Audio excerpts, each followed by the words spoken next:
Hi, welcome to Leisrealtalk. I'm Lei. China, Russia, Iran, and North Korea are now called the new axis of evil. Some people want to be neutral and call it the new axis of upheaval. All four countries are the United States adversaries, but the leader or driver of the group is China. This is determined by China's relative wealth compared with the economy of the other three countries, as well as the Chinese leader's ambition in challenging the United States. Although the four countries appear to be getting united more than ever, China's relations with each one of them are far from amicable. Some are on a treacherous path. Today, I'd like to give you an update on China's relations with Iran, North Korea, and Russia. First things first, China's relations with Iran. On May 30th, Xi Jinping met with visiting UAE President Mohammed, and on the following day, he met with visiting King Hamad of Bahrain and Tunisian President Said. After each meeting, the Chinese leader issued a joint statement with the visiting leader. But the release of joint statement with the UAE was delayed for 3 days until June 2nd.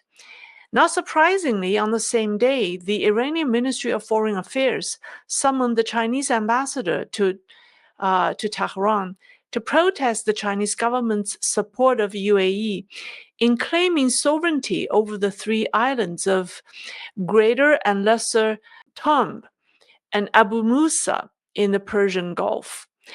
Iran considers these three islands to be its territory.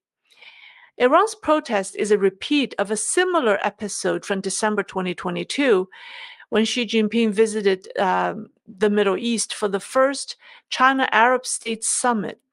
At the summit, Xi Jinping signed a joint statement with leaders of the Gulf Cooperation Council countries, or GCC countries, which contained several clauses that directly dealt with Iranian affairs, including the three disputed islands in the Persian Gulf. Iranian authorities urgently summoned the Chinese envoy to express strong dissatisfaction, while Iranian media responded to Beijing with headlines that said, "Taiwan's independence is a legitimate right." In response to Iran's anger, the Chinese leadership dispatched then Vice Premier Hu Chunhua to Iran to diffuse tensions, who brought with him a Chinese trade delegation. It was reported that during the meeting, the late Iranian president stated that Iran seriously demanded compensation from China. He emphasized that the Chinese delegation's visit to Iran was an opportunity to expand economic and trade cooperation. So, you see, Iran made it clear that its demands cannot be pacified merely through verbal assurances. But Iran requires substantial monetary compensation from Beijing, or Tehran will not calm its anger. So this time, Iran once again expressed its anger, which means it will come with a price tag for Beijing. If the CCP doesn't respond, Iran may threaten to stop supporting the CCP in its geopolitical ambitions, such as aiding Hamas, Russia, and so on. Beijing is likely to meet some of Iran's demands, but its ability to use money to quell tensions is significantly reduced now compared to a few years ago because China's economic engines are dying. So it all boils down to how much money Beijing is willing to spend on Iran. Recently, Beijing faced another standoffish confrontation with a longtime ally, North Korea. On May 27th, Chinese Premier Li Qiang attended a China-Japan-South Korea trilateral summit in Seoul, ending a 4-year hiatus. This was a significant move by Beijing to woo Japan and South Korea in an attempt to move them away from the United States. a joint statement was issued. Compare with the language from the joint statements of previous trilateral meetings, the language and tone this year were significantly muted and downplayed.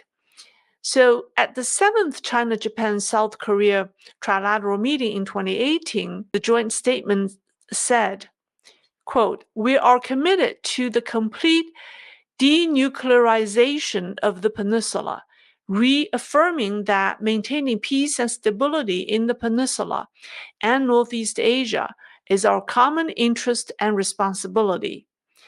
At the 8th trilateral meeting in 2019, the late Chinese Premier Li Keqiang said in his speech, quote, "Achieving denuclearization of the peninsula and establishing a peace mechanism are the common interests of the three countries." Now, this year's joint statement said something like this. It says, "We reaffirmed our respective positions on regional peace and stability, denuclearization of the Korean Peninsula, and the abduction issue." The abduction issue is related to the North Koreans abducting Japanese. But anyways, so if you compare the languages in three joint statements, you could clearly see that this year's statement is much muted, but it angered Pyongyang. North Korea condemned the trilateral meeting this year for discussing the denuclearization and accused the joint statement of, quote, "serious political provocation and blatant interference in its internal affairs." And to protest, North Korea launched a military spy satellite, only to see it explode. The PRC doesn't officially designate any country as a formal ally in the traditional sense, which is often seen with military alliances like NATO. North Korea is one exception, though. It is the only country that has signed a treaty with the PRC dating back to 1961. Under the ongoing international sanctions, North Korea has heavily depended on China economically. And since Beijing supported the UN Security Council sanctions in 2017 in response to North Korea's nuclear and missile tests, North Korea has never openly criticized the CCP until now. So why is Kim Jong-un upset with Xi Jinping? Well, maybe one reason that we can think of is the UN North Korea Sanction Committee, which was established under the Security Council in 2006, was at the end of its mandate in April. So on March 28th, a draft resolution aimed at extending the term of the Sanctions Committee, the North Korea Sanctions Committee, was voted on. Russia voted against it, and China didn't vote against it, but abstained. Secondly, that would certainly make Kim Jong-un upset. And secondly, when Putin visited China from May 16th to 17th, it was widely speculated that he would subsequently visit North Korea. This is because Pyongyang is only 700 kilometers away from Harbin, which was Putin's last stop in China. I think in one of his earlier trips, he traveled directly from Beijing to Pyongyang. So it made sense in terms of a travel itinerary. However, Putin flew back to Russia, and his officials announced that preparation for a visit to North Korea are ongoing. Well, this is because China didn't want Putin to go directly to North Korea from China. China has always positioned itself as North Korea's proxy in international affairs.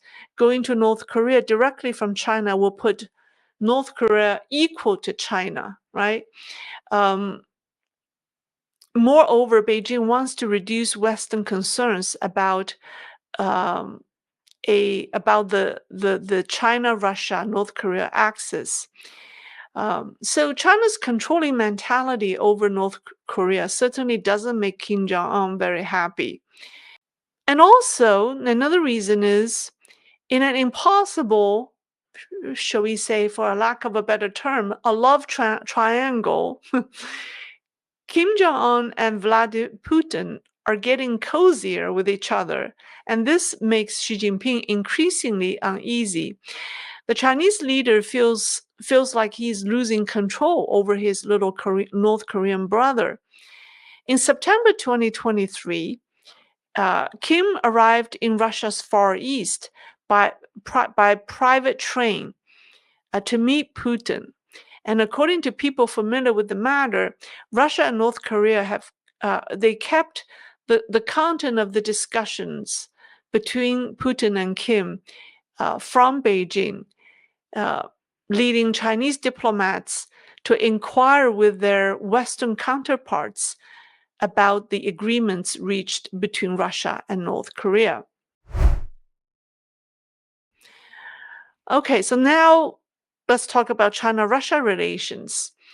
Now, when Putin departed Beijing a few weeks ago during his state visit, Xi Jinping unexpectedly extended his arms and hugged Putin.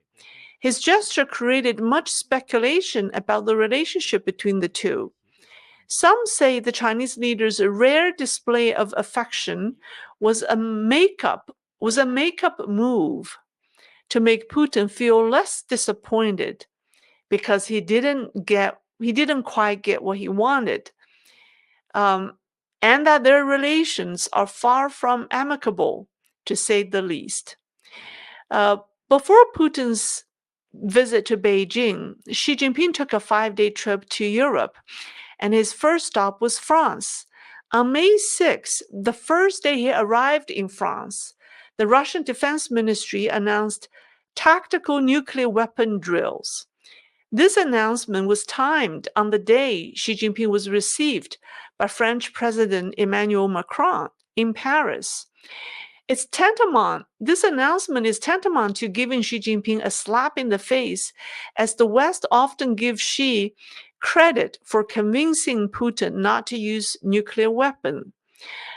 And yesterday, in his first face-to-face meeting with senior editors of international news agencies, since the war in Ukraine began, Putin said the West was wrong to assume Russia would never use nuclear weapons. This is another losing face moment for Xi Jinping. And also, Russian Prime Minister Mikhail Mishustin recently criticized Russian automaker, I think it's Volga, for using Chinese steering wheels while he attended a Russian trade conference. He said, "I want the steering wheel to be Russian."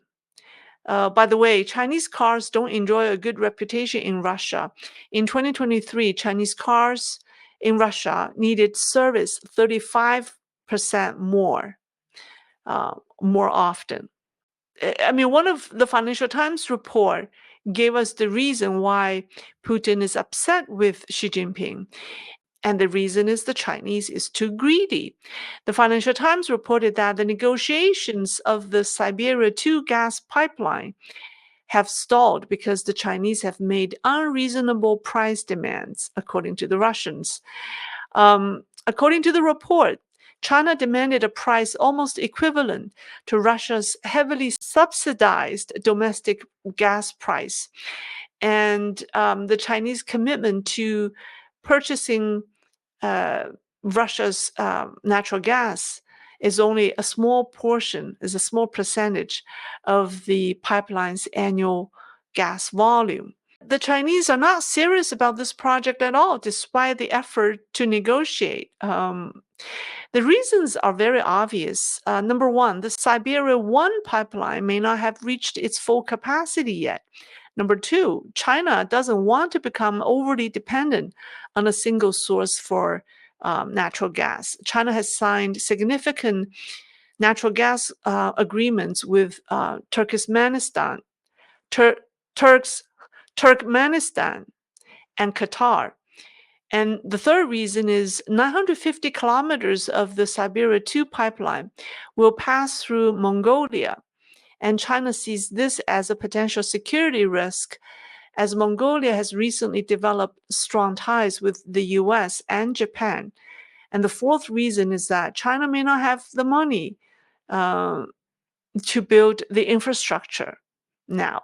But the Chinese are equally cautious about its relations with Russia because of the U.S. sanction or the pending U.S. sanctions. Chinese banks and companies are pulling back their business in Russia. On May 28th, Ukrainian media reported that AliExpress, which is Alibaba's international e-commerce platform, had refused payments in Russian rubles and stopped shipping to Russia. The Russian media denied Alibaba's actions, but Russian IT media called C News reported on May 24th that a giant in Chinese surveillance industry, Hikvision, suddenly ceased all operations in Russia without any prior notice, catching Russian customers and partners off guard. And then on June 4th, Nikkei News reported that Industrial and Commercial Bank of China and other Chinese banks have refused to process yuan-based settlements out of Russia. At one point, some 80% of the trade settlements between the two countries were suspended. So after all, Xi Jinping and Putin's hug was more of a gesture for the cameras than a display of real affection. The above is what I can tell you about the latest development concerning China's relations to three of its allies, Iran, North Korea, and Russia. I hope this information is helpful. Please like and subscribe for more. That's all for today. Thank you.